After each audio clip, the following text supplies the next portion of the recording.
अस्सलाम वालेकुम, आप देख रहे हैं पाकिस्तान टुनाइट। मैं हूं सैयद समर अब्बास। नाज़रीन, पाकिस्तान तहरीक इंसाफ के मुज़ाकरात होंगे तो किसके साथ होंगे भी या नहीं, इस पर काफ़ी हद तक क्लैरिटी आ चुकी है। एक बात तो वाज़ेह हो चुकी है कि तहरीक इंसाफ के इस्टेब्लिशमेंट के साथ किसी किस्म के कोई मुज़ाकरात नहीं हो रहे, ना इस्टेब्लिशमेंट तहरीक इंसाफ के साथ बात करने को तैयार है। मुज़ाकरात अगर होंगे तो पॉलिटिकल फोर्सेस के ही आपस में होंगे, यानी गवर्नमेंट ऑफ द डे के तहरीक इंसाफ के साथ मुज़ाकरात हो सकेंगे। और इस हवाले से वज़ीर-ए-आज़म के मुशीर बराए सियासी उमूर राना सनाउल्लाह ने कल ऑफ़र दे भी दिया बाज़ाब्ता तौर पर कि भाई आएँ हमारे साथ मुज़ाकरात करें। तो ये बात क्लियर हो चुकी है कि मुज़ाकरात अगर होने हैं तो हुकूमत वक्त के होने, तहरीक इंसाफ के साथ यानी पॉलिटिकल फोर्सेस के होने हैं।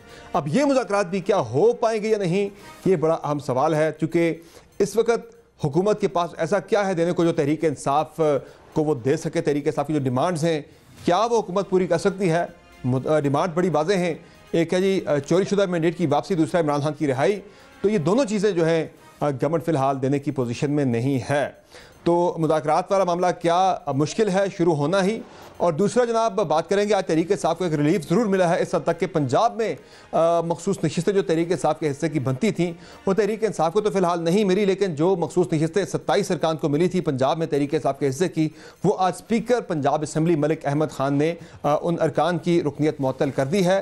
और उसके साथ साथ आज तहरीक इंसाफ की कोर कमेटी का अहम इजलास भी हुआ, जिसमें सियासी दीगर फैसले तो हुए ही तहरीक को आगे लेकर चलने के हवाले से, पार्टी के अहम कानूनी केसेस के हवाले से, सियासी स्ट्रगल के हवाले से, लेकिन एक अहम नुकता जो आज कोर कमेटी में डिस्कस हुआ, जो अहम फैसला हुआ, वो था शेर अफजल मरवत के खिलाफ पाकिस्तान तहरीक इंसाफ ने फैसला किया है कि डिसिप्लिनरी एक्शन लिया जाएगा। शेर अफजल मरवत को शोकाज नोटिस जारी किया जा रहा है और साथ ही साथ उन्हें पाकिस्तान तहरीक इंसाफ की पॉलिटिकल कमेटी के बाद कोर कमेटी से भी उनकी रुकनीत जो है वो ख़त्म कर दी गई है। इंटरनल फाइट्स के होते हुए तहरीक इंसाफ किस तरह से जो अपनी मूवमेंट के अहदाफ हैं वो हासिल कर सकेगी, बात करेंगे। प्रोग्राम के पहले से मैं हमारे साथ मौजूद हैं, आज एक कोर के इजलास में शरीक भी थे, तैमूर सलीम झगड़ा साहब। तो सबसे पहले तो ये बताएं, 9 मई गुजर गया, आज आपकी कोर कमेटी ने भी फैसले किए तहरीक को ज़रा मज़ीद तेज़ करना है। क्या करेंगे, कैसे करेंगे? हुकूमत को गिराना आपकी मूवमेंट कहती है हमारा मकसद ही नहीं है, तो फिर इस तहरीक को आगे लेके बढ़ने का क्या मकसद है?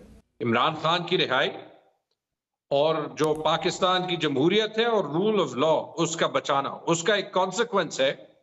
ये हुकूमत लीगल है, जैसे ही वोट गिने जाएंगे ऑटोमेटिकली हुकूमत गिर जाएगी। ये प्रेसिडेंट हम सेट नहीं कर सकते कि एक तरफ 9 मई की तो राइटफुली एहतसाब का अमल जो है वो जारी हो, लेकिन 8 फरवरी या 21 अप्रैल के ऊपर जो है वो पर्दे डाल दिए जाएं कि वहां पे क्या हुआ हो और हम कहें कि मिट्टी पाओ, और ये पाकिस्तान की जमहूरियत के लिए एक नया प्रेसिडेंट बन जाए कि जहां जहां आरओ बैठा है वो जो मर्जी, जो रिजल्ट जिसको जितवाए वो दे। फिर तो ये आइन में बदल दें और जमहूरियत रखें। सर वो तो सर ये सारी बातें, कोई जुडिशल कमीशन बनना है, कोई तहकीकात होनी है, वटेवर जो भी होना है, उसमें आप हुकूमत के साथ बैठेंगे तो बातचीत होगी। और अब कल ये क्लैरिटी भी बड़ी खुल के आ गई है कि आपकी पार्टी में जो कुछ लोग बात कर रहे थे कि हमने फ़ौज से मुज़ाकरात करने, वो क्लियर आ गया वहाँ से जवाब, भाई हमने किसी के साथ मुज़ाकरात नहीं करने, जिसने करने हैं वो पॉलिटिकल गवर्नमेंट या पॉलिटिकल पार्टीज़ के दरमियान डायलॉग होता है, आप वहाँ करें। राना सनाउल्लाह साहब ने भी कह दिया, जो कि सियासी मुशीर है वज़ीर-ए-आज़म के, कि वो ये कह रहे हैं जनाब के सियासी उमूर के मुशीर है कि भाई आप आएँ, तहरीक इंसाफ को दावत देता हूँ बतौर गवर्नमेंट, बतौर पॉलिटिकल पार्टी आएँ, मुज़ाकरात करते, जो भी आप बात कर रहे हैं वो उस पर बातचीत हो सकती है, मुज़ाकरात हो सकते हैं। कल डॉन का हेडलाइन था political instability adds to economic gloom. ठीक है, आप बयानिया तो बना सकते हैं गवर्नमेंट में बैठ के, लेकिन पब्लिक उसको बाय करता है या बाय नहीं करता, वो एक और चीज है।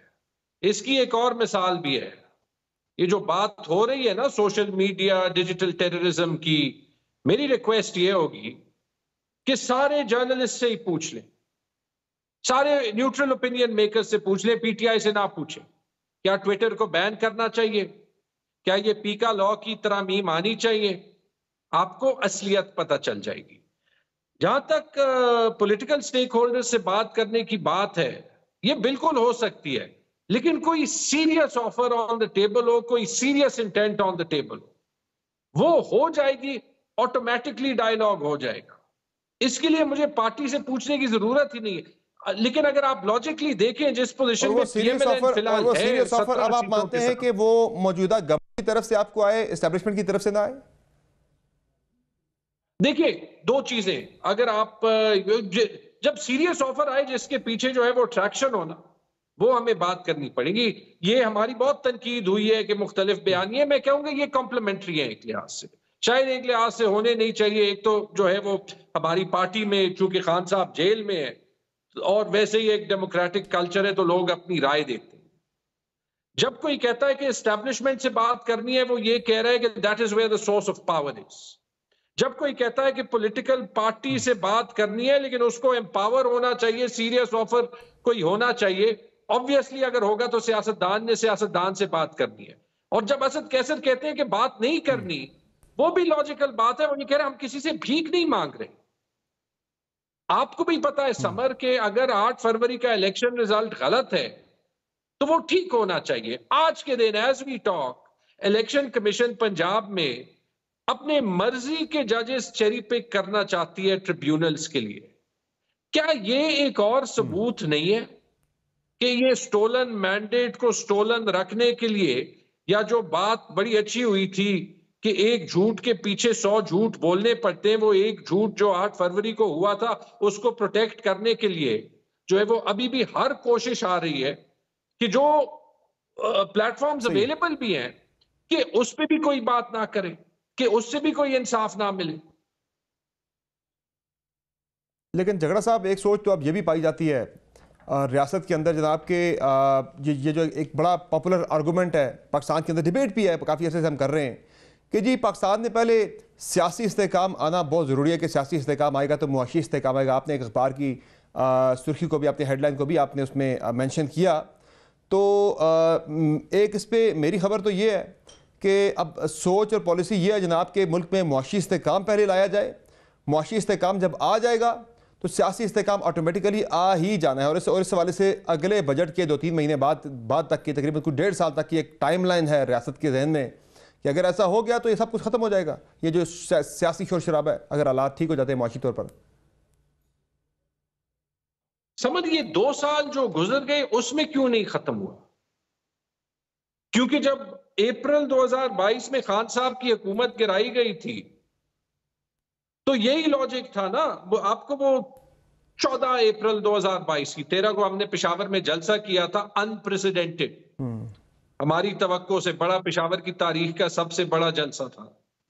14 को अगर आपको याद है, 14 अप्रैल को भी ISPR की एक प्रेस कॉन्फ्रेंस थी जिसमें उन्होंने कहा था कि डॉलर गिर गया, रुपी चढ़ गई, stock market change of government के बाद चढ़ गई है और 2-3 महीनों में सियासी इस्तेहकाम आ जाए। सर उस वक्त तो सर दावे थे, उस वक्त तो दावे थे, सियासी इस्तेहकाम की बात तो किसी ने नहीं की थी उस वक्त तो वो ये कहते कि हमने रियासत को बचाना है, इस तरह के दावे उस वक्त होते थे। आजकल तो ये हम देख भी रहे हैं कि ये सऊदी डेलीगेशन आ रहे हैं जनाब पाकिस्तान में इन्वेस्टमेंट लेके, कुछ 10 से 15 अरब डॉलर की ये जो पिछले हफ्ते आया था डेलीगेशन, वो कोई पाकिस्तान में हो रही है, बातचीत हो रही है। बाकी इसके अलावा जो है वो मुख्तलिफ गल्फ़ कंट्रीज से इन्वेस्टमेंट आ रही है, चाइना से आ रही है, पूरी दुनिया से इन्वेस्टमेंट पुल करने की कोशिशें हो रही हैं। SIFC के तहत जो है एफर्ट्स हो रही है, कुछ 60-65 बिलियन डॉलर का टारगेट अगले कुछ डेढ़ साल के अंदर पाकिस्तान में सरमायाकारी लाने का। तो ये अगर आ जाती है तो फिर तो जो उनकी एक्सपेक्टेशन है, जो उनकी कैलकुलेशन है जनाब के मुआशी इस्तेहकाम आ गया, महंगाई कम हो गई, हालात थोड़े से मुआशी बेहतर हो गए, तो लोग ये सियासी शोर शराबे को भूल जाएंगे। समझ लो, आपको पता है पिछले 30 सालों में, 40 सालों में औसतन साल में कितनी इन्वेस्टमेंट आई है नेट पाकिस्तान में? कोई अंदाजा है? Average is $1 billion per year. 40 साल में 40 अरब डॉलर की इन्वेस्टमेंट आई है, एक साल में 65-70 अरब की आएगी। ये लास्ट ईयर भी कहा गया था ना, 75 अरब, 100 अरब। 75 अरब को छोड़ें, अभी तक $75 आए हैं। इट्स वेरी क्लियर कि सऊदी इन्वेस्ट करना चाहता है, इसमें कोई शक नहीं। सऊदी इन्वेस्टमेंट आनी चाहिए। लेट्स से सऊदी का एक प्रोजेक्ट है रिफाइनरी का, ठीक है, रिफाइनरी हो, पेट्रोकेमिकल प्लांट हो, लेट्स से $10 अरब का प्रोजेक्ट है, कमोबेश 4-5 साल से तो वो नेगोशिएट हो रहा है, वो अप्रूव भी हो जाएगा। 1-2 साल तो उसकी अप्रूवल प्रोसेस में लगेगा, 3-4 साल बनाने में लगेगा। $10 अरब में $9 अरब जो है वो मशीनरी के इंपोर्ट के, चूंकि वो मशीनरी के इंपोर्ट के, वो पैसा तो कभी पाकिस्तान आएगा ही नहीं। ये नहीं कि हम पाकिस्तान में माशी इस्तेकाम नहीं चाहते, लेकिन लगता ये है कि we are still searching for a silver bullet. Silver bullet से इकोनॉमी नहीं बनती, और अगर ये टॉप डाउन माशी इस्तेकाम आ सकता तो अयूब खान 58 से 69 में ले आता। उन 11 साल के माशी इस्तेकाम का क्या कंक्लूजन था? या फिर ज़ियाउल हक ले आते। जड़ा साहब मुझे ये भी बताएं कि मुल्क में सियासी इस्तेकाम आता नहीं आता, तहरीक इंसाफ के अंदर इस्तेकाम बिल्कुल नजर नहीं आ रहा, और हम मुसलसल देख रहे हैं पिछले चंद महीनों से टर्बुलेंस पार्टी के अंदर एक दूसरे के खिलाफ बड़ी खुल के राय का इजहार किया जाता है और बड़े खुल के तनकीद होती है। बल्कि तनकीद तो जमहूरी एक वर्ड होता है कि तनकीद कर दी या खुल के राय का इजहार कर दिया, यहाँ तो खुल के एक दूसरे की मुखालफत की जा रही है, टांगें खींची जा रही हैं। शेर अफजल मरवत जिसने आपके सूबे के अंदर सोई हुई तहरीक इंसाफ को जगाया, और आज वो बंदा एक पार्टी से, एक कमेटी से उसे आउट किया जा रहा है। वो ये कह रहा है पार्टी के लोग ही साजिशें करके मुझे पार्टी से आउट कर रहे हैं। ये क्या चल रहा है तहरीक इंसाफ के अंदर? देखिए, पार्टी के इंटरनल मामलों को इंटरनल छोड़ते हैं, ठीक है, क्योंकि यही जो है वो it adds fuel to the fire. मैं इतना कहूंगा कि जिन जिन लोगों ने जब जो है वो डिलिबरेटली जो है वो टांगे खींची हैं या जो है वो काम किया है जिसको अंग्रेजी में कहते हैं washing your dirty linen in public, ये सिर्फ हमें नहीं कमजोर करता, ये खान साहब के बयानिए को कमजोर करता है। इसमें कोई शक नहीं है कि the party has a long way to go. हर जो पार्टी है पाकिस्तान में उसका आगे जाने का तो बहुत बड़ा रास्ता है, लेकिन दूसरी तरफ भी देखें, और दूसरी तरफ हकीकत ये है, आपकी पार्टी इस वक्त एक इंतहाई कठिन मरहले से गुजर रही है झगड़ा साहब, जब आपके चैलेंजेस ऑलरेडी बहुत ज्यादा हैं। एक सेंटेंस कंप्लीट करने, जो पाकिस्तान तहरीक इंसाफ, उसके वर्कर, उसके लीडरशिप पिछले साल में what they have gone through and what they have achieved, वो भी पाकिस्तान की किसी पार्टी ने नहीं किया। और अभी हमारा काम इमरान खान को निकालना और पाकिस्तान में वाकई जो है वो जमहूरियत आइन के तहत लाना है। सर, जिस तरह से आपने खुद भी बात की कि ये सारे झगड़े जो हैं ये इमरान खान को ये कमज़ोर कर रहे हैं, पार्टी के कॉज को कमज़ोर कर रहे हैं, तो जाहिर है जिस तरह की इस वक्त हम हालात देख रहे हैं पार्टी की जो इस वक्त दस्तयाब लीडरशिप है उसके, कि वो एक दूसरे की टांगें खींचने में लगे हुए हैं, मुझे तो नहीं लगता कि ये क़यादत जो है वो अपने पार्टी कायद को बाहर लाने में कामयाब हो सके जिस तरह से ये चल रही है लीडरशिप आपकी। नहीं, इस पे मैं आपसे 100% डिसएग्री करता हूं। जो हमारी इंटरनल डिसएग्रीमेंट है या जो बाहर तनकीद होती है जिसमें कुछ जायज होती है और कुछ जो है वो बाकी नहीं करनी चाहिए, और जो जायज तनकीद होती है उसके बारे में भी सोचना चाहिए। उसके अंदर अगर मैकेनिज्म जितने बेहतर हो बाहर जो है वो कोई नहीं करेगा। लेकिन मैं यही कह रहा हूं ना, यही लीडरशिप है जिसने 8 फरवरी को वोट इमरान खान का था, वोट हमारे में से किसी का भी नहीं है, लेकिन इमरान खान के लिए, पाकिस्तान के लिए इसी लीडरशिप ने 8 फरवरी को वही करके दिखाया जो नहीं किसी का ख्याल था, किसी का तस्वुर भी नहीं था कि जो हमारे साथ हुआ है उसके बाद पीटीआई एक फैक्टर भी होगी। इसलिए तो फॉर्म 45 और 47 वाला ड्रामा शर्मनाक करना पड़ा। नहीं, वो जिसने किए जलसे तो बाकी लीडरशिप में से किसी ने नहीं किए, बाकी लीडरशिप में से तो जलसे किसी ने नहीं किए। झगड़ा साहब जलसे करते हुए तो सिर्फ शेर अफसर मरवत नजर आए पूरे मुल्क के अंदर, बाकी तो कोई नजर नहीं आया जलसे करता हुआ इस तरह से, ना कोई इस तरह से सक्सेसफुल कैंपेन चला सका है। कैंपेन तो आपकी डिजिटल टीम ने चलाई है, सोशल मीडिया टीम ने चलाई है, और ऑन द ग्राउंड शेर अफसर मरवत ने चलाई है, बाकी तो कोई लीडरशिप में से नजर ही नहीं आया, और वो आज साइडलाइन हो गया तमाम पार्टी के मामला से। हमारी, देखिए हम तो छोटे लोग हैं, हमारी पेशावर की सारी जो लीडरशिप थी तकरीबन वो जलसों से बहुत पहले उन्होंने सितंबर में, अक्टूबर में मिल के हमने फैसला किया कि सबसे पहले तो हमने जाके कोर्ट्स फेस करने हैं। उसने हमारे लिए रास्ता निकालना बाहर जाने का। उसके बाद 2-3 महीने हमने, और फिर हमें बाकी केपी के लोगों ने ज्वाइन किया, हमने ये डिसाइड किया कि जिसके साथ ज्यादती होगी उसके लिए हम आवाज उठाएंगे। लेकिन यही तो वो करिश्मा है ना जिसमें हमने जो है वो इन हालात में सोशल मीडिया टीम का जो आपने जिक्र किया, इवन उन लीडर्स का जो छुपे हुए थे, जो बात कर रहे थे, जो उन्होंने अचीव किया है वो पहले नहीं हुआ। हाँ, अब इसमें यह जरूर है कि आप अंदर हो, आप पे कोई ना कोई सवाल उठाता है, आप बाहर हो, कोई उठाता है कि ये बाहर क्यों है।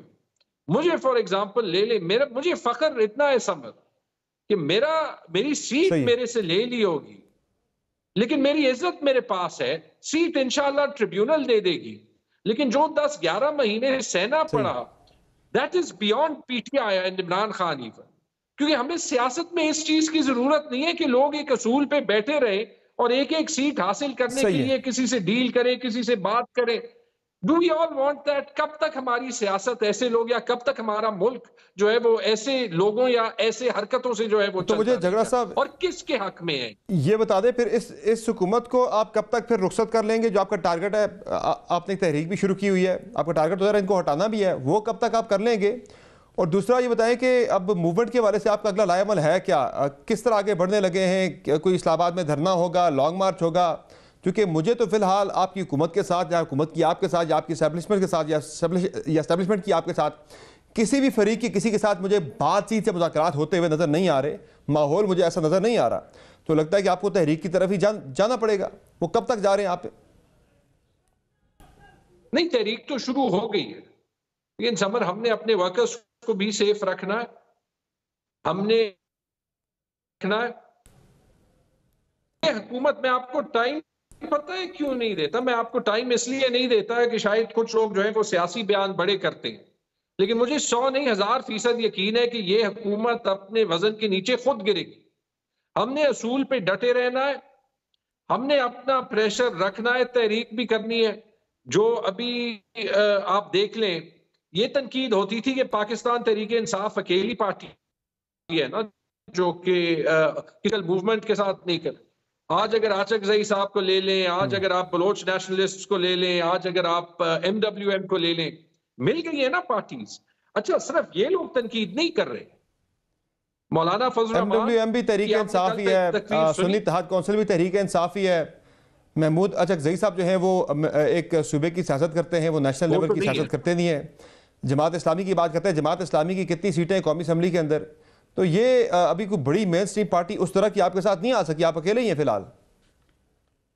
नहीं, मेन स्ट्रीम पार्टी जो है पीपल्स पार्टी और PMLN, उनकी स्टेटस क्वो की सियासत तो ही खत्म करनी है ना।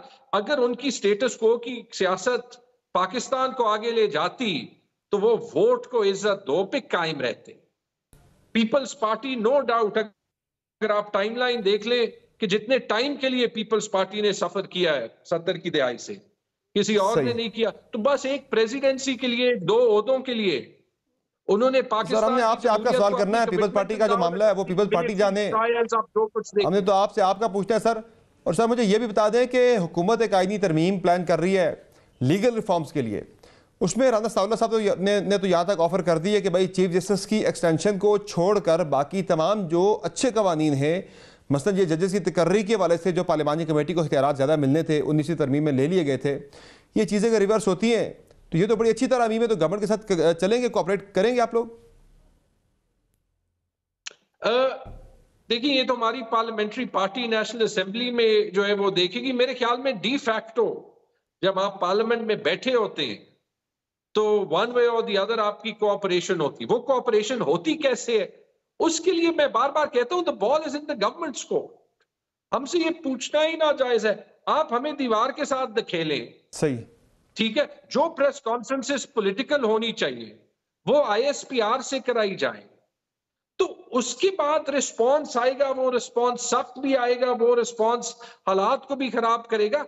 Everyone has to decide। मैं इन सारी चीज़ों को देखते हुए ही मैंने कहा था कि इन सारी चीज़ों को देखते हुए ही मैंने झगड़ा साहब ये कहा था कि मुझे फ़िलहाल इस माहौल के अंदर मुज़ाकरात कम से कम होते हुए नज़र नहीं आ रहे। बाकी जो और कुछ हो रहा है तो वो होता रहेगा। बाकी आपके मुझे आखिरी सवाल ये था कि आपके सूबे के जो वज़ीर आला हैं गंडापुर साहब, वो गवर्नर राज का जिक्र ज़्यादा करते हैं। इवन जो गवर्नर अभी लगे हैं फैसल करीम कुंडी साहब, वो कह रहे हैं हमारा कोई ऐसा इरादा नहीं है गंडापुर साहब को सियासी शहीद बनाने का, गवर्नर राज लगा कर। लेकिन आपके जो वज़ीर आला हैं वो बार बार गवर्नर राज का जिक्र बार बार करते रहते हैं। ये क्या है गवर्नर राज की कहानी? गवर्नर डिनाई कर रहे हैं, आपके वज़ीर आला बार बार उसे अपने घरे लगा रहे हैं गवर्नर राज को। नहीं, मेरा जाती ख्याल है कि गवर्नर राज नहीं लगेगा। शायद अली खान को ऑब्वियसली मेरे से ज्यादा पता हो, sitting in the chief ministers chair. मेरी प्रिडिक्शन ये है कि गवर्नर राज अगर लगाने की कोशिश की तो ये वाकई बहुत बड़ी गलती होगी, नंबर 1। जो हमने ऑन द ग्राउंड देखा है, नंबर 2 वो ये कि खैबर पख्तूनख्वा की गवर्नमेंट जहां तक मुमकिन हो वो फेडरल गवर्नमेंट के साथ कोऑपरेट कर रही है। नंबर 3 मैं यही कह रहा हूं, इससे काम कैसे आएगा? 3 महीने गुजर गए, वफाकी हुकूमत ने एक चीफ सेक्रेटरी नहीं चेंज किया। वो चीफ सेक्रेटरी वही है जिसने सारे लीगल फैसले जो हैं वो लिए 11-12 महीनों में, साफ जिसके मातहत इलेक्शन हुआ है। आपके ख्याल में एक ऐसे डीएमजी ऑफिसर ने, और बाय द वे ये वो चीफ सेक्रेटरी है नदीम चौधरी जिसके अगेंस्ट इलेक्शन कमीशन का खत था कि he is unfit to hold elections, वो आज भी शहबाज शरीफ ने बिठाया हुआ है। सही। तो ये जरा वापस कोऑपरेशन देख लेना और उनसे पूछें कि जो एक्चुअल पीएमएलएन की सीरियसनेस है वो इससे नजर आएगी कि उन्होंने खैबर पख्तूनख्वा को एरियर्स का 1 पैसा दिया, 1 पैसा नहीं दिया। उन्होंने ये एक कॉन्फिडेंस बिल्डिंग मेजर किया, एक नहीं किया। अली खान तो बार-बार जाके शहबाज शरीफ से बहरहाल आपके जो वज़ीर आला साहब हैं वो कई मौके पे तारीफ भी करते हैं कि बड़े अच्छे चीफ सेक्रेटरी, बड़े अच्छे आईजी है, लेकिन मुझे अपनी मर्जी की टीम चाहिए। बहुत शुक्रिया तैमूर सलीम झगड़ा साहब, आपने प्रोग्राम में कीमती वक्त। नाज़रीन ब्रेक लेंगे, ब्रेक से वापस आएंगे, बढ़ेंगे एक और सेगमेंट की तरफ, हमारे साथ रहिएगा।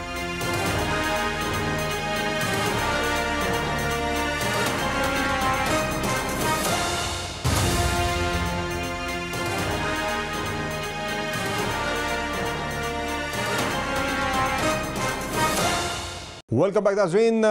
प्राइम में कुछ तजिया शामिल करेंगे मोहम्मद मालिक साहब का और बात करेंगे कि हुकूमत इस वक्त तहरीक इंसाफ से बात करने में इंटरेस्टेड है। राना सनाउल्लाह ऑफर दे चुके हैं, लेकिन तहरीक इंसाफ जो है वो शायद हुकूमत के साथ बातचीत ना करे। जो प्री कंडीशन है पाकिस्तान तहरीक इंसाफ की, उनको देखते हुए शायद बातचीत आगे ना बढ़ सके। और अगर जहाँ तक ताल्लुक है इस्टेब्लिशमेंट के साथ बातचीत का, तो वो तो बिल्कुल ही अब उसे मुकम्मल तौर पर जो है वो खारिज इम्कान करार दिया जा रहा है। जब से 9 मई से पहले हमने देखा कि DGISPR की प्रेस कॉन्फ्रेंस और उसके ऊपर तहरीक इंसाफ की तरफ से सख्त जवाब का आना, एक सख्त लहजे में, सख्त टोन में, तो उससे लग ये रहा है कि इस्टेब्लिशमेंट के साथ तो तहरीक इंसाफ की बातचीत बिल्कुल हो नहीं सकती। गवर्नमेंट के साथ बातचीत अगर होगी तो किन टर्म्स पर होगी। और इसके अलावा भी तहरीक इंसाफ के अपने जो इंटरनल मामला हैं, आज जिस तरह से शेर अफजल मरवत की जो है के खिलाफ इंज़बाती कार्रवाई शुरू कर दी गई है, शेर अफजल मरवत को शो का नोटिस भी जारी किया जा रहा है। तहरीक इंसाफ कैसे आगे बढ़ेगी बात करेंगे सीनियर साफ़ी तहज़ीरकार मोहम्मद मालिक साहब से। मालिक साहब बहुत शुक्रिया आपने ज्वाइन किया प्रोग्राम में। करके एक तरफ तो फिर से ये गुफ्तगू शुरू हो चुकी है, एक बहस शुरू हो चुकी है मुज़ाकरात के हवाले से, मुफाहमत के हवाले से, बातचीत के हवाले से।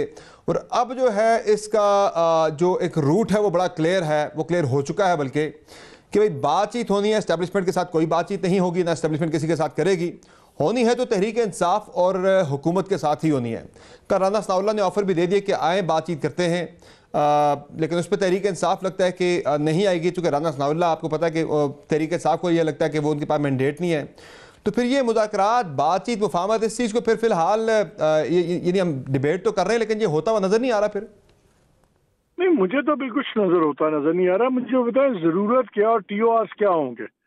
अगर गवर्नमेंट बात करती है, लेट्स से PMLN या पीपल्स पार्टी बात करती है इनसे, तो बात किस बेस पे होगी? वो तो कहते हैं हमारी सीट्स आपके पास है, क्या ये सीट्स देंगे? जाहिर है नहीं देंगे। वो कहते हैं कि अगर इनकी वो 10-15 बड़ी सीट्स की खोल लेते हैं कि आप इन पे गिनती करवा दें, मसलन नवाज शरीफ साहब की लाहौर की सीट, शहबाज शरीफ साहब की, मरियम साहिबा की, 5-6 मेन इनके लोगों की, क्या ये सीट्स खोलेंगे? कभी नहीं खोलेंगे। ये ईगो का भी मामला है और कुछ खतरात भी बहुत ज्यादा हैं। तो किन किन चीजों पे आप नेगोशिएशंस करेंगे? जो पिछले दिनों बहुत चल रही थी अफवाहें कि जी कुछ लोग, 3 लोग इधर गए, 3 लोग इधर से आए, वो 4 लोग इनको मिले, और मैंने आपके प्रोग्राम में भी बात की, मैं अपने प्रोग्राम में भी कहता रहा कि कोई बात नहीं हो रही एस्टैब्लिशमेंट की पे इनके साथ, तहरीक इंसाफ के साथ, क्योंकि देखिए इस वक्त प्रेशर कोई नहीं है तहरीक इंसाफ से बात करने का। एस्टैब्लिशमेंट पे क्या प्रेशर है? कोई प्रेशर नहीं है। खान साहब अंदर हैं, उनके लीगल मामला अभी चल रहे हैं। अभी एक केस और पड़ा हुआ है, अभी पहलों की अपीलों के फैसले नहीं हुए। एक आधा केस में और अगर सजा हो जाती है, वो अगले 6-8 माह फिर उसमें गुजर जाएंगे। और ठीक है, मालिक साहब 1.5 साल की टाइमलाइन की बात हो रही है, कोई 1.5 साल की बात हो रही है, इत्तलात आ रही है कि 1.5 साल तक के लिए मजीद जो है वो जेल में रखने का प्लान है। PTI के वकील कभी कहते हैं जी मई के आखिरी हफ्ते में कहते हैं, छोटी ईद के बाद आ जाएंगे, फिर खुद ही कहते हैं कि नहीं हमें तो नजर आ रहा है कि ये उसमें 190 मिलियन में भी सजा देंगे और फिर उसका मतलब है 6-8 माह और निकल जाएंगे। नई गवर्नमेंट को बिठाने के लिए, कुछ रिजल्ट्स देखने के लिए दूसरी साइड को भी पहला साल 1.5 साल चाहिए। तो साल 1.5 साल अगर खान साहब को अंदर रखना है और साल 1.5 साल उनको चाहिए कि ये गवर्नमेंट आर या पार हो, तो बातचीत क्यों होगी? मुआशी तौर पर टेक ऑफ कर जाए अभी। और दूसरा भी देखें, मैं बड़ी आपको अजीब सी बात कहने लगा हूं, लेकिन इसको याद रखिएगा, कुछ पता नहीं कि खान साहब को उनकी तौक़ात से पहले बातचीत मिल जाए, जो अगर हम देखेंगे नवाज शरीफ क्या करेंगे आने वाले दिनों में, वहां पे भी कुछ थोड़ी सी बेचैनी है। जो पार्टी का रिवाइवल हो रहा है, जो बार बार एक बयानिया की बात होती है, हमारा बयानिया इमरान खान ले गए, अब वो बयानिया वो उस हद तक तो नहीं जा सकते, उनके भाई प्राइम मिनिस्टर हैं, उनकी बेटी चीफ मिनिस्टर है पंजाब की, लेकिन हैविंग सेड दैट कुछ डिस्कम्फर्ट हो सकती है और डिस्कम्फर्ट ऑलरेडी फील हो रही है मुख्तलिफ हलकों में। काकड़ साहब वाले मामले पे भी नजर आई है मालिक साहब, उसमें जिस तरह से टारगेट किया गया नारुल्लाह काकड़ को, पर्टिकुलरली मियां नवाज शरीफ और उनके करीबी लोगों की तरफ से, वो कहना तीन सुनाना नून, वो तो ज़ाहिर टारगेट तो कहीं और कर रहे थे वो काकड़ साहब को सामने रख के। वहां से अगर कोई डेवलपमेंट हुई तो वो कोई नया एलिमेंट ऐड कर सकता है। उसके अलावा मुझे इस वक्त आप मुझे बताइए ना, अगर आप एस्टेब्लिशमेंट हैं तो आप पे क्या प्रेशर है? आपको लोग आके कहेंगे कि जी इमरान खान बहुत पॉपुलर हो रहे हैं, बिल्कुल सही बात है, बहुत पॉपुलर हो रहे हैं, लेकिन भाई किसी ने इमरान खान के खिलाफ एस्टेब्लिशमेंट इलेक्शन तो नहीं लड़ना ना। अगर इमरान खान के पास पॉपुलर पावर है तो उनके पास दूसरी पावर है, उनके पास एडमिनिस्ट्रेटिव पावर है। इस वक्त तो पावर गेम्स का वक्त है। सो मुझे समझ नहीं आती कि अगर ये जो हम बार बार सुनते हैं, अगर वो भी राणा साहब भी आके बात करते हैं, तो बेर मिनिमम टीओआर क्या होगा बातचीत का, वो मुझे कोई बेर मिनिमम टीओआर नजर नहीं आ रहा। बिकॉज फ्रैंकली एक चीज हो सकती है, वहां से तो आ गया था, वहां से तो मालिक साहब आ गया था कि माफी मांग लें 9 मई पर और बात आगे बढ़ सकती है, लेकिन वो इधर से भी आगे भाई वो तो हो ही नहीं सकता, माफी कभी नहीं मांगेंगे। मांगने का मतलब है समर, माफी मांगने का मतलब है जिस तरह वो माफी की बात कर रहे थे DGISPR, वो कह रहे थे कि आप गिल्टी प्ली लें, आप कहें कि हमने किया है, हम शर्मिंदा हैं, हम नादिम हैं, अब हम आगे चलेंगे। तो वो तो आप अपनी गिल्ट अपने पे डाल रहे हैं ना, वो ज़ाहिर है तो वो मुतालबा है ना जो आपको पता है पूरा नहीं करेगा, तो ये तो ना करने वाली गल हुई ना। सो वो तो एक सरकास्टिकली मैं तो कहूँगा वो बात हो रही थी, बिकॉज आप कह रहे हैं कि खान साहब अपनी सारी सियासत उड़ा के रख दें। सो मुझे अभी अगर इस्टेब्लिशमेंट पे देखिए सिर्फ 2 तरीकों से प्रेशर आएगा बात करने का। एक उस वक्त जब ये नजर आए उनको कि इमरान खान को और जेल में नहीं रखा जा सकता और अब वो बाहर आने वाले हैं, उस वक्त प्रेशर होगा बात करने का। या अगर इमरान खान बहुत ज्यादा अपनी मर्जी के खिलाफ एक फैसला करें और वो अपनी पार्टी को कहें कि ठीक है आप पीटीआई से लीडरशिप हो गए, आप PMLN से भी मुज़ाकरात करें, आप पीपल्स पार्टी के साथ भी करें, आप JUI के साथ भी करें, और हम एक डेमोक्रेटिक फ्रंट बनाएंगे अगेंस्ट एवरीबडी एल्स।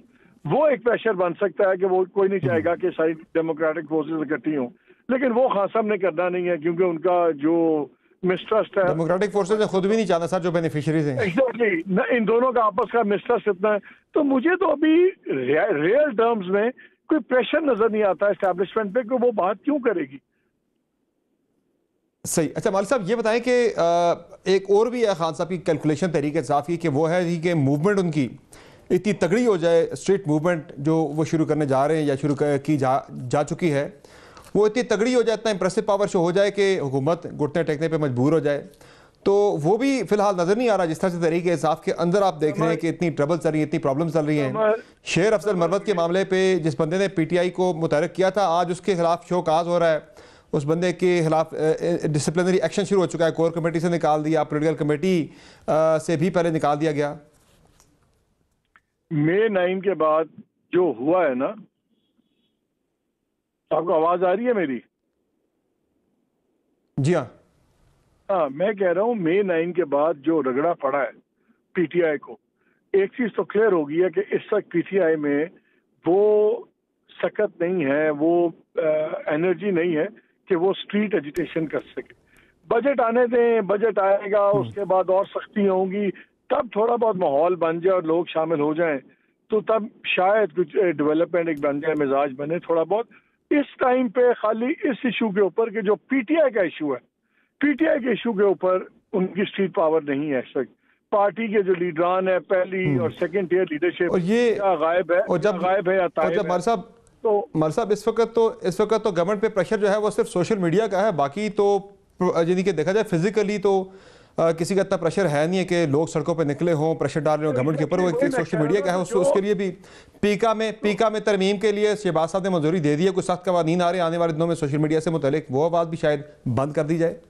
नहीं, और देखें जब 14 का धरना हुआ था तब तो एस्टेब्लिशमेंट इनके साथ थी ना, तब तो एस्टेब्लिशमेंट की सपोर्ट भी थी। क्या उस धरने से उस वक्त की गवर्नमेंट गिरी? नहीं गिरी। खाली धरनों से, खाली एजिटेशन से गवर्नमेंट नहीं गिरती जब तक एक इशू बहुत बड़ा ना हो। अभी डेमोक्रेटिक जो दूसरी फोर्सेस हैं उनका भी खान साहब के साथ एक पेज में नहीं है। सही एस्टेब्लिशमेंट के तो अगेंस्ट जा रहे हैं।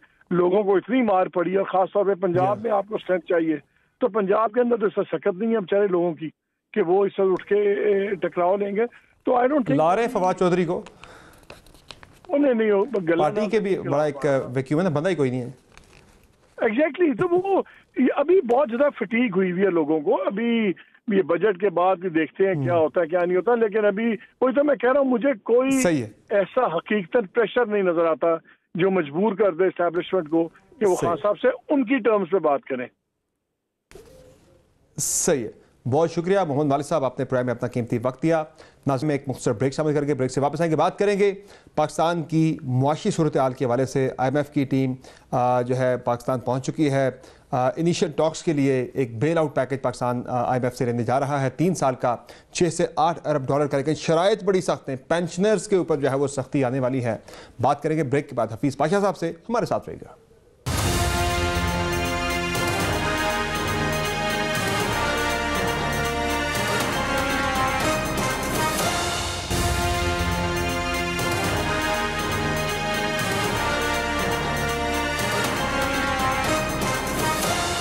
वेलकम बैक नाज़रीन। पाकिस्तान में IMF का जायज़ा इजलास पहुंच चुका है और नए IMF प्रोग्राम के हवाले से डिस्कशन जो है वो शुरू हो चुकी है। इब्तदाई डिस्कशन स्टार्ट हो चुकी है और नए IMF प्रोग्राम में पाकिस्तानी गवर्नमेंट के ऊपर कुछ प्रेशर्स हैं। वो प्रेशर जो हैं वो इनकम टैक्स के हवाले से हैं। वो प्रेशर जो हैं वो पेंशन जो इस वक्त ले रहे हैं, जो रिटायर्ड मुलाजमीन हैं उनकी पेंशन के ऊपर जो है वो टैक्सेस जो है लागू करने के हवाले से हैं। और वो ओवरऑल जो है पाकिस्तान में टैक्स को जो है बढ़ाना, टैक्स टू GDP रेशो को बढ़ाना, और बाकी जो है लॉस मेकिंग एंटिटीज़ हैं उनकी प्राइवेटाइजेशन का प्रेशर है काफ़ी ज़्यादा गवर्नमेंट पाकिस्तान पे। आज हुकूमत क्रेडिट ले रही है कि महंगाई की शरह में हमने कमी कर दी है, मज़ीद कमी भी आएगी, लेकिन जब हम IMF प्रोग्राम में दाखिल होंगे क्या तब भी महंगाई की शरह में कमी जो है वो हो सकेगी या महंगाई बढ़ेगी? बात करेंगे। हमारे साथ मौजूद हैं साबिक वज़ीर हफीज़ पाशा साहब। पाशा साहब बहुत शुक्रिया, आपने प्रोग्राम में अपना कीमती वक्त दिया। सर सबसे पहले तो ये बताएं कि जो इस वक्त आ रहा है IMF का जो एक जायज़ा के लिए उनकी एक टीम पहुंच चुकी है पाकिस्तान में और डिस्कशन इब्तदाई जो है वो शुरू हो चुकी हैं एक मुकम्मल बेल आउट पैकेज के लिए। इसमें सर ये बताएं कि हम तकरीबन 6 से 8 अरब डॉलर के 3 साल के बेल आउट पैकेज के लिए हम जा रहे हैं, लेकिन जो कंडीशनैलिटीज़ हैं वो बड़ी सख्त आ रही हैं। इतलात ये है कि जो पेंशन याफ्ता जो हमारे सरकारी मुलाजमीन हैं रिटायर्ड, उनकी पेंशन के ऊपर भी जो है वो टैक्स लगाया जाएगा। बड़ी सख्त किस्म की शराइत होंगी। क्या लग रहा है आपको सर कि कितनी सख्त शराइत हो सकती हैं अगले प्रोग्राम की? बिस्मिल्लाहिर्रहमानिर्रहीम। देखिए, पिछले मर्तबा जब हम 3 साल प्रोग्राम थे, जिसे आमतौर पर कहते हैं एक्सटेंडेड फंड फैसिलिटी, ये 2019 में हम गए थे और 2022 तक ये चलता रहा। और इसमें मुझे अफसोस से कहना पड़ रहा है कि परफॉर्मेंस बहुत ही कमज़ोर रहा और प्रोग्राम ना होने पर चलता रहा और उसके नतीजे में पाकिस्तान की रिजर्व पोजीशन भी, आपको तो याद होगा, जून 2022 में 4 अरब डॉलर तक गिर के थे। जुलाई में जब एक 9 महीने की स्टैंड बाय फैसिलिटी IMF के साथ उस पर कामयाबी हुई और वो दस्तखत हुआ, तो उसके बाद में हालात कुछ बेहतर हुए हैं और आज रिजर्व्स तकरीबन 9 अरब डॉलर के लेवल पे हैं। मगर सवाल ये पैदा होता है कि क्या पाकिस्तान 9 बिलियन डॉलर प्लस पे गए? जी, बहुत अरसे के बाद। और बात यह है कि क्या इस मर्तबा पाकिस्तान 3 साल का जो प्रोग्राम है वो अब सीरियसली और मुनासिब तरीके से इम्प्लीमेंट करेगा, इसलिए कि पिछला रिकॉर्ड तो बहुत ख़राब है। तो अब सवाल ये पैदा होता है कि ये इस पे भी मुनस्सिर है कि इसमें जो कंडीशनैलिटीज़ या जो रिफॉर्म्स मांगे जाएंगे वो किस हद तक सख्त होंगे। देखिए, पाकिस्तान काफ़ी अरसे से बहुत मुश्किल हालात में रहा है। अब वक्त आ गया है कि आखिरी एक तरह से कोशिश होनी चाहिए कि हम निकल आए, वरना ये सिलसिला जो है वो एक वक्त ऐसा आएगा कि निकलना गैर मुमकिन हो जाएगा। तो इस मर्तबा हमें 3 साल के प्रोग्राम को बड़े सख्ती से केयरफुली इम्प्लीमेंट करना है।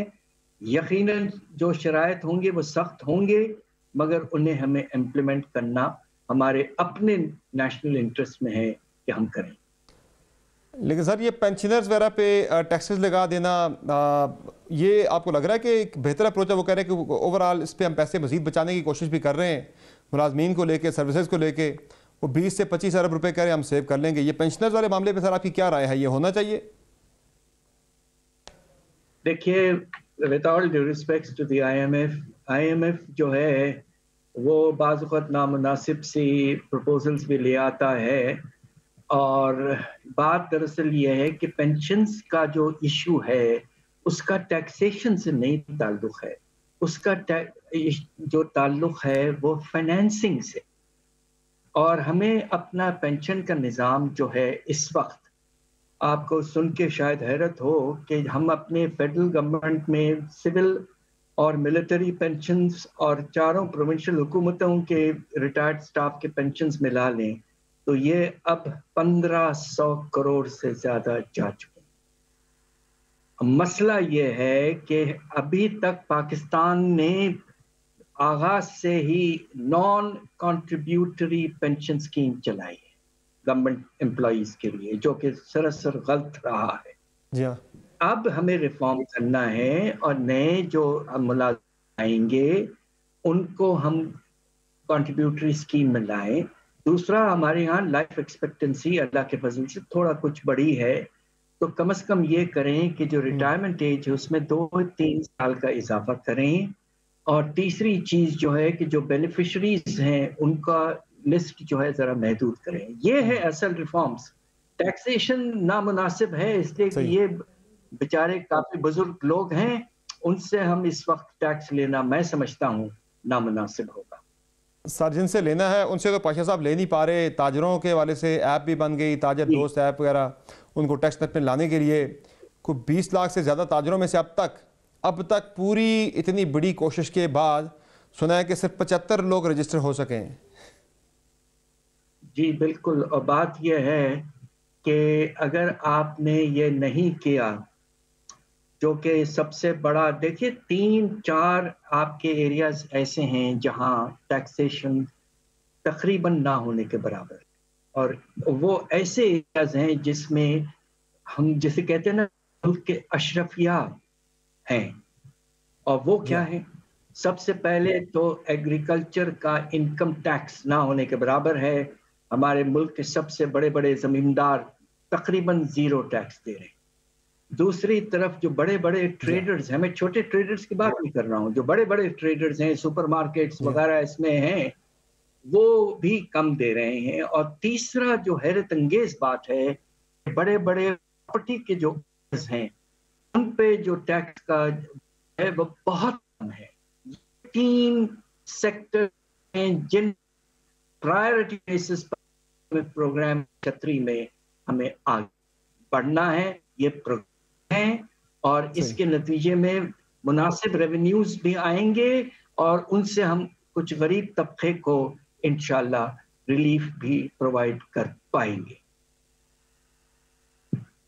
तो सर, ये जो एक सोच है रियासत के अंदर के पहले मुल्क में मुआशी इस्तेहकाम लाया जाए, और इसमें जो प्रोजेक्शन ये है जनाब के रियासत की कि अगले 1.5 साल में पाकिस्तान में मुआशी इस्तेहकाम काफ़ी हद तक आ जाएगा। महंगाई जो है वो 12 से 15% के दरमियान आ जाएगी गिरते हुए, और जब पाकिस्तानी अवाम को जो है डिविडेंड्स मिलेंगे पाकिस्तान में मुआशी इस्तेहकाम के, यानी पाकिस्तानी अवाम जब उससे मुस्तफ़ीद होंगे, महंगाई कम होने से, बाकी ओवरऑल मुआशी सूरत हाल बेहतर होने से, तो ये सियासी शोर शराबा भी टल जाना है। आपको लग रहा है कि इस माहौल में अगले 1.5 साल में मुआशी इस्तेहकाम जो है वो अचीव किया जा सकता है पाकिस्तान के अंदर? ये इस पे मुनसर है कि पाकिस्तान जो है कामयाबी से एक रिफॉर्म प्रोग्राम इम्प्लीमेंट करे, इंटरनेशनल मार्केट्स में और इन्वेस्टर्स में परसेप्शंस पाकिस्तान के बारे में बेहतर हों और हमें एक्सेस मिले टू फाइनेंसिंग जो इस वक्त रुक चुकी है, तकरीबन ना होने के बराबर है।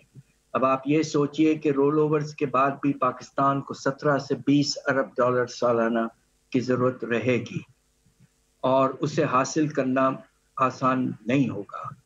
तो लिहाजा पाकिस्तान का इस वक्त इस बात पे मुनसर है, अगले 6 महीने 9 महीने में पाकिस्तान जब IMF के नए प्रोग्राम में जाता है, क्या वो जो भी रिफॉर्म्स पे अग्रीमेंट करता है वो उनको फ़ौरन से फ़ौरन सलीके से फुल्ली इम्प्लीमेंट करता है या नहीं, ये काफ़ी हद तक ये डिटरमिन करेगा कि 1.5 साल 2 साल में हालात बेहतर होते हैं या नहीं। सर फाइनली सर ये बता दें कि शरह सूद आपको लग रहा है कि नीचे आएगी जून तक? अभी तक हम उसको 22% पे लेके बैठे हुए हैं, हालांकि महंगाई काफ़ी नीचे आई है, लेकिन शरह सूद वहीं पे टिकी हुई है और इतलात ये भी है कि IMF का इस पर प्रेशर था कि आपने शरह सूद कम नहीं करनी।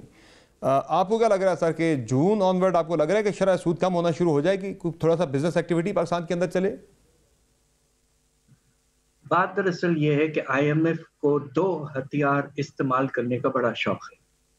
एक हथियार होता है कि करेंसी की वैल्यू जो है वो मार्केट डिटरमिन्ड हो और अगर ज़रूरत पड़े तो कम। दूसरी तरफ सर सूद में इजाफा हो। अब पिछले साल जो है अभी तक आप देखिए कि रुपए की कदर में तो अल्लाह के फजल से कोई कमी नहीं आई है, रुपया जो है कुछ मुस्तकम हुआ है और ये एक हैरत अंगेज बात है कि आपके पास रिजर्व्स कोई खास इतने बड़े नहीं हैं। तो अगर आप एक्सचेंज रेट को नहीं इस्तेमाल करना चाहते हैं तो आपको इंटरेस्ट रेट को ही इस्तेमाल करना पड़ेगा। IMF ये बात पे राजी नहीं होगा कि एक्सचेंज रेट भी स्टेबल रहे और इंटरेस्ट रेट भी गिरा दिया जाए।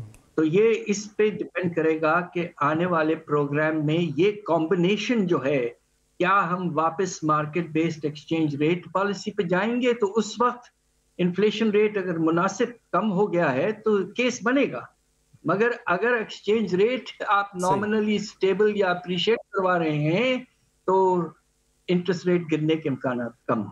सही है, इंटरेस्ट रेट के गिरने के इम्कान कम है। बहुत शुक्रिया हफीज़ पाशा साहब, आपने प्रोग्राम में कीमती वक्त के। नाज़रीन आज के प्रोग्राम में इतना, इजाज़त दीजिए, अल्लाह हाफ़िज़।